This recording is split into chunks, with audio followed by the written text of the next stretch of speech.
પાલનપુરમાં marble and granite association દ્વારા તુર્કીનો બહિષ્કાર.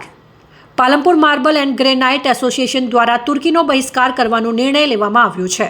જેઓ આ દેશમાંથી માર્બલ અને ગ્રેનાઇટની ખરીદી નહીં કરે. પાકિસ્તાન સાથેના યુદ્ધ દરમિયાન તુર્કીએ પાકિસ્તાનને સપોર્ટ કર્યો હતો, જેનો ભારતમાં વિરોધ થઈ રહ્યો છે. મહત્વની વાત છે કે Palanpur marble and granite association એ ઉત્તર ગુજરાતનું સૌથી મોટું માર્બલ ગ્રેનાઇટ એસોસિએશન છે. આ અંગે પાલનપુર માર્બલ એન્ડ ગ્રેનાઇટ એસોસિએશનના પ્રમુખ ડાયાભાઈ પટેલ અને મંત્રી પરેશભાઈ પ્રજાપતિએ જણાવ્યું હતું કે જેમણે આપણા પાસેથી સારો બિઝનેસ કરીને અને આપણા રૂપિયાનો આપણા દેશ વિરોધમાં ઉપયોગ કરી તેમનો બાયકોટ કરવો જોઈએ. આજે fruit market, dry fruit market, tour operator અને બીજા ઘણા એસોસિએશન તુર્કીની પ્રોડક્શન અને ત્યાંનો પ્રવાસ રદ કર્યો અને વિરોધ કર્યો છે. આ કડીમાં પાલનપુર માર્બલ એન્ડ ગ્રેનાઇટ એસોસિએશનને પણ તુર્કીનો માર્બલ અને ગ્રેનાઇટની ખરીદી નહીં કરવાનો નિર્ણય લીધો છે.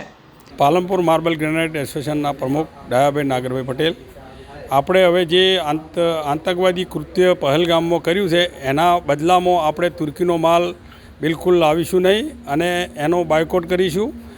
એ પૈસા જે તુર્કીમાં જાય છે એ આતંકવાદી પાછળ જ ખર્ચાય છે, એટલે એ માલ બિલકુલ બહિષ્કાર કરી અને એના એ જ માલ અહીંયા ગુજરાતનો અને આપણા ભારતનો ચલાવી અને એનો નફો આપણે બધો અહીંયો રાખીએ તો એ આપણો વધારે બેનિફિટ થશે. એટલે બિલકુલ આપણે તુર્કીનો માલનો બિલકુલ બહિષ્કાર કરીએ છીએ. એમાં તુર્કીમાં એકદમ વધારે નુકસાન પડવાનું જ છે અને એને બિલકુલ ભાન થઈ જશે કે આ આતંકવાદી પાછળ પૈસા ખર્ચવાથી કેટલું નુકસાન થાય છે. જય જવાન, ભારત માતા કી જય. આજે Palanpur marble and granite association તરફથી જે મિટિંગ મળી હતી બોર્ડ ઓફ ડિરેક્ટર, એનામાં એ નક્કી કરવામાં આવ્યો, ઠરાવ કરવામાં આવ્યો કે તુર્કીનો માર્બલ એન્ડ ગ્રેનાઇટ જે આવે છે આપણા ભારતમાં એનો સદંતર વિરોધ કરો, એનો માલ કોઈ ખરીદવો નહીં અને એનો કોઈ ઉપયોગ ન કરવો, એવું અમે એક મુહિમ ચાલુ કરી છે. જે આગળ કિશનગઢ એસોસિએશન, ચિત્તોડ, રાજનગર અને ઉદયપુરવાળા જે આગળ કરી ચૂક્યા છે. એ ન ખરીદવાથી હું જ્યાં સુધી માનું છું ત્યાં સુધી સૌથી મોટો બાયર એક ભારત હતો તુર્કીનો માલ અને ગ્રેનાઇટ ખરીદવાનો.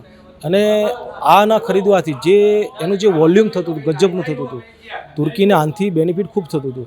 એ ન ખરીદવાથી એને એટલું મોટું નુકસાન થશે કે ડાયરેક્ટ ઘૂંટણી પડી જાય ને એને યાદ રહી જશે કે આર્યા જે કર્યું છે, જે પાકિસ્તાનને સપોર્ટ કર્યો છે, અને પાકિસ્તાન સપોર્ટ નહીં કર્યો, ડાયરેક્ટ પાકિસ્તાનને સપોર્ટ એટલે એક આતંકવાદને સપોર્ટ છે. એટલે એને જે સપોર્ટ કર્યો છે એ એને ખબર પડવી જોઈએ કે આ એને કર્યું છે ખોટું કરીને ભારત હાથે કદી બી એ આવું જે કૃત્ય જે આજે જે કર્યું છે અને પાકિસ્તાન સપોર્ટ એવું કદી એ પાકિસ્તાનને સપોર્ટ ન કરી શકે એવી અમારા ભારતના જે બી એસોસિએશનવાળા છે, જે ચિત્તોડ હોય, કિશનગઢ હોય, ઉદયપુર હોય, પાલનપુર હોય, યા ઓલ ઓવર જે બી ઇન્ડિયાના જે છે એ બધા એવો નિર્ણય કર્યો કે એનો માલ કોઈ ખરીદવો નહીં ને લેવો નહીં. મહત્વની વાત છે કે તુર્કીનો ગ્રેનાઇટ એ વિદેશી ગ્રેનાઇટ હોય, લોકોમાં આ ગ્રેનાઇટની માંગ વધુ રહેતી હતી. જો કે વેપારીઓને પણ આ ગ્રેનાઇટના વેચાણ પર સારો એવો નફો મળતો હતો, પરંતુ દેશ વિરોધી પ્રવૃત્તિ કરનાર આ તુર્કીને પાઠ ભણાવવા પાલનપુરના માર્બલ એન્ડ ગ્રેનાઇટ એસોસિએશને પોતાનો નફો સાઈડે મૂકી દેશના હિતમાં આ નિર્ણય કર્યો છે. ત્યારે માર્બલ એન્ડ ગ્રેનાઇટ એસોસિએશનના નિર્ણયને સૌ કોઈ લોકો વધાવી રહ્યા છે. મારું નામ હિતેન્દ્રકુમાર જાદવ છે. અત્યારે તાજેતરમાં આપ જાણો છો કે પહેલગામની અંદર જે નિર્દોષ લોકોને મારવામાં આવ્યા અને તેની તરફેણમાં પાકિસ્તાનને જે ટર્કી સપોર્ટ કરી રહ્યું છે, તો અમે ટર્કીને સંપૂર્ણપણે એવી ખ્યાલ આવશે કે એમની કમર ભાંગી જશે. અમે અહીંયા અમારા માર્બલ એસોસિએશનની અંદર જે ટર્કીના જે પણ મટીરિયલ આવે છે તે નહીં તો અમે વેચાણ કરીશું કે નહીં ત્યાંથી ખરીદી કરીશું. ટર્કી અને પાકિસ્તાન બંનેને એવો ખ્યાલ આવી જશે કે એમની કમર ભાંગી જશે, બરાબર. અને અમારા માર્બલ એસોસિએશનની અંદર તાજેતરમાં નિર્ણય લેવામાં આવ્યો છે કે કોઈ પણ ટર્કીનું મટીરિયલ નહીં તો અમે ખરીદીશું, નહીં તો અમે વેચાણ કરીશું, ચાહે અમને નફો થાય કે ચાહે નુકસાન થાય.